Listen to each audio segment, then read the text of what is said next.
Okay, you gotta give me a few seconds because I really want to say something, but if I say it in the first 7 or so seconds, the video will get demonetized, so I gotta let a few seconds pass before I say what I'm about to say. And what I'm about to say might be shocking to some people. Okay, I think enough time has passed. You guys think enough time has passed? Yeah, I think enough time has passed.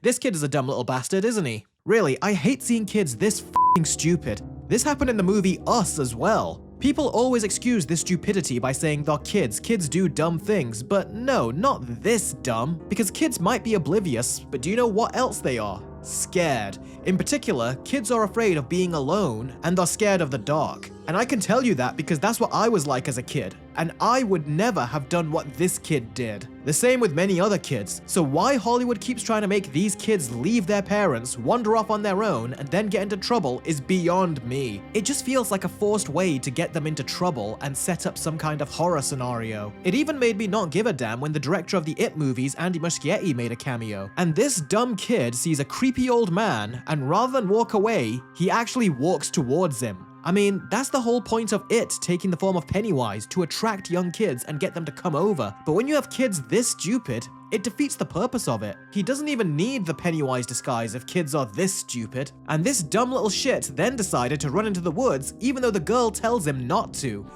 Wait, Francis! No! Come back! Wait! Francis! Come back!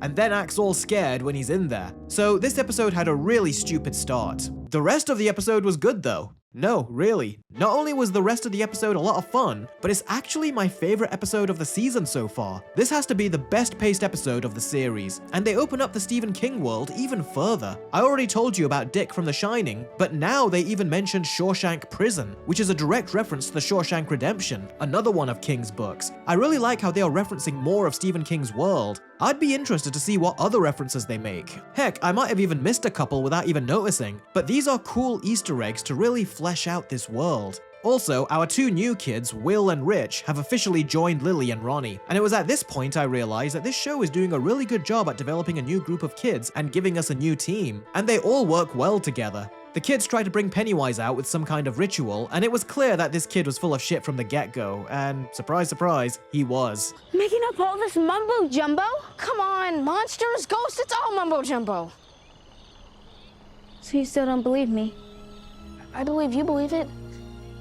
I believe you believe it is just another way of saying you're crazy. Now, we even find something out about that dumb kid earlier. When the Colonel talked about It and how they were running out of time, I had a hunch that that kid might have actually been the Colonel, and that's how he knows about It in the first place. And well, it turns out he is. He is that dumb kid. And I like that we get some backstory as to why the Colonel wants to go after Pennywise, because he met it when he was a kid. I just hope that his whole reasoning to turn it into a weapon is a cover and he really just wants to kill it. That would make him more likable rather than the generic general. And it was cool seeing another side to him when he reunites with his childhood friend. We also get more development between Dick and Leroy, and I gotta be honest, this conversation between the two was badass. It was funny, but also super serious. Leroy finds out that Dick was one of the people that broke into his room that night, and Dick asks him about his son, even though Leroy never told him he had a son. And it's at this moment when Dick tells him about his ability, but he just doesn't call it the Shining. And they're having a pretty polite yet intense conversation with each other. And right when things are about to escalate, Leroy's wife shows up and they have to act normal again. Dick even agrees to coming back inside for some dessert, knowing that he still has to answer to Leroy, but not tonight. This scene was amazing. It was both tense and funny at the same time. And you feel like they both have an admiration and respect for each other, even though they are not buddies. Not yet, at least. It hit the perfect balance, and it's actually one of my favorite scenes of the entire show so far. And Dick also encounters Pennywise by using his Shining ability, and that was really clever, and it was an intense scene. I really just can't get over how much of a great crossover this is. Even Pennywise is like, "Who are you?"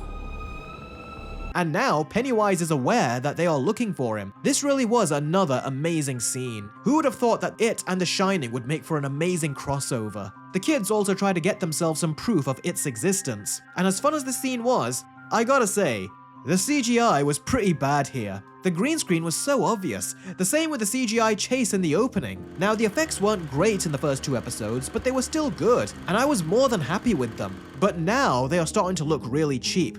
I mean, this looks like something out of a Halloween Disney Channel movie. So I don't know what happened here. Now, Will also does what dumb white kids usually do in horror movies. He also goes into the dark room all alone where Pennywise went, and the only reason he doesn't die is because he gets saved by plot armor. Really, there was no reason why Pennywise wouldn't kill him right here. Now, that aside, I actually thought this scene was a lot of fun, and I like how proactive the kids are being in finding Pennywise, and when they see the picture, this was a cool moment. But there was not enough picture there for them to see a clown, but that's what they identify it as. So overall, I really enjoyed this episode. It had the best pacing, it constantly kept me intrigued, the characters are becoming more and more likable, and when it was over, I didn't want it to be over. I wanted more. This episode was definitely more focused. It chose a select few characters to focus on, and it was much more digestible, whilst also throwing in an extra character, some backstory, and the overall show started to make more sense. My only problems are the two dumb kids and the poor CGI. They also left us hanging with this. We have to get out of here. We're okay now. Look, it doesn't leave the woods. Why can't it leave the woods? Can you keep a secret? So I hope they come back to this later, because since when could Pennywise not leave the forest? That's just strange. So overall, this episode gets a very high 8 out of 10. We seem to be getting to the meat of the story now. Pennywise has been discovered, and if I was a betting man, I think we will be seeing him in episode 4.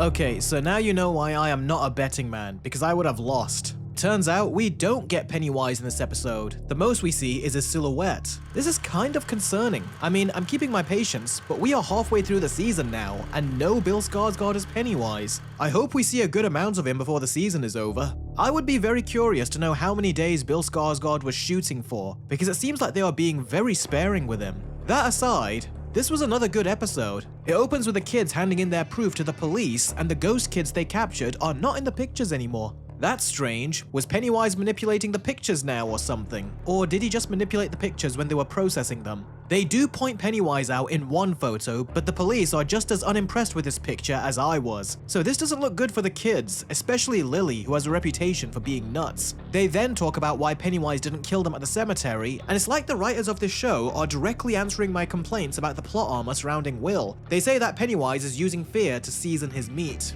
The thing is though, he used fear to season his meat before, but he didn't take this long to make a meal out of them. But now with our main characters, he is just happening to take longer? Yeah, I'm not buying it. Let's just call it what it is. These are the main characters, and the show wants to give them multiple horror scenes with Pennywise. That's why they keep surviving.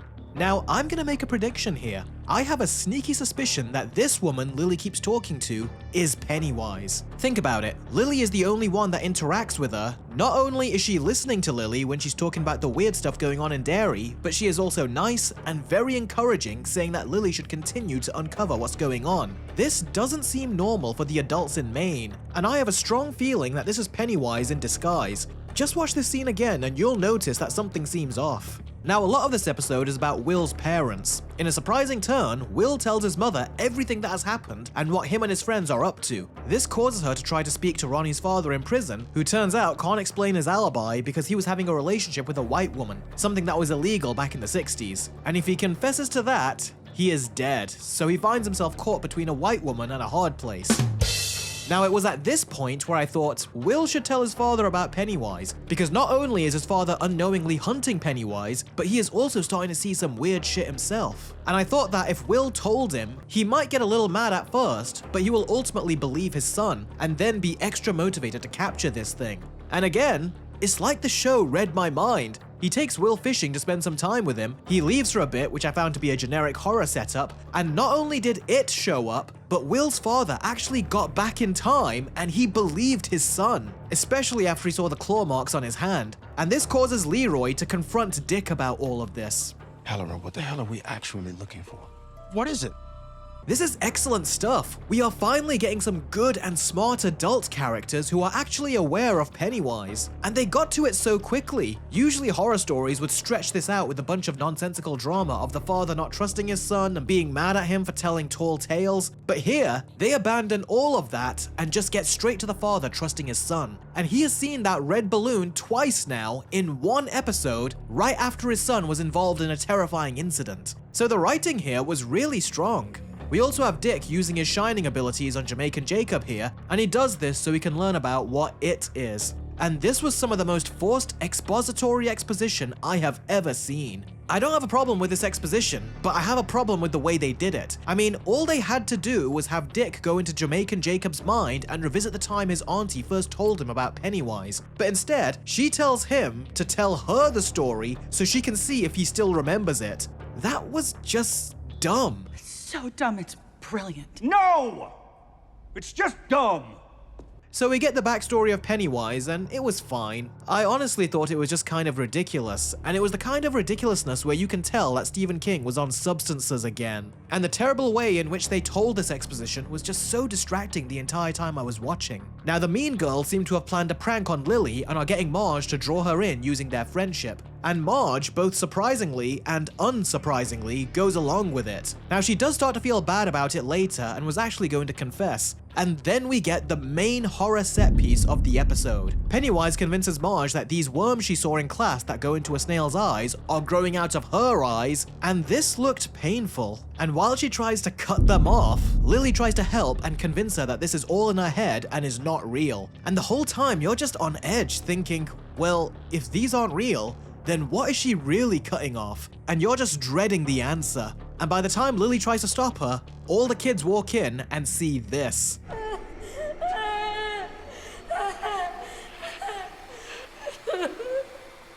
This does not look good for Lily, and is honestly the worst thing that could happen. I don't know if it will make these girls think twice before pranking her, but yeah, shit. This is really bad. The only thing that could potentially save her from going to the loony bin again is if Marge tells people what she saw, because she knows that Lily didn't do this to her. So yeah, that's all interesting stuff, and I wonder if she's going to be a new character that joins their group. The episode ends with Dick being told by Jamaican Jacob where Pennywise's home is, and it's the same house that we got in the 2 movies. I can't wait. If the military are gonna go into this house, this should be so much fun. And I wonder if this is where we are gonna first see Pennywise in episode 5. So I really enjoyed this episode. It wasn't as good as the 3rd episode, but it was still a lot of fun, and it's really starting to move the story along. And I am still very interested to see where it goes. So episode 4 of Welcome to Derry gets a low 8 out of 10. So yeah, we're halfway through the show. Here's hoping they do a great job with the next 4 episodes. Be sure to follow me on Patreon for exclusive content and access to my private Discord server, and click any of the videos on your screen now if you want to see me cover any more Stephen King adaptations. And I will see all of you very soon. Take care.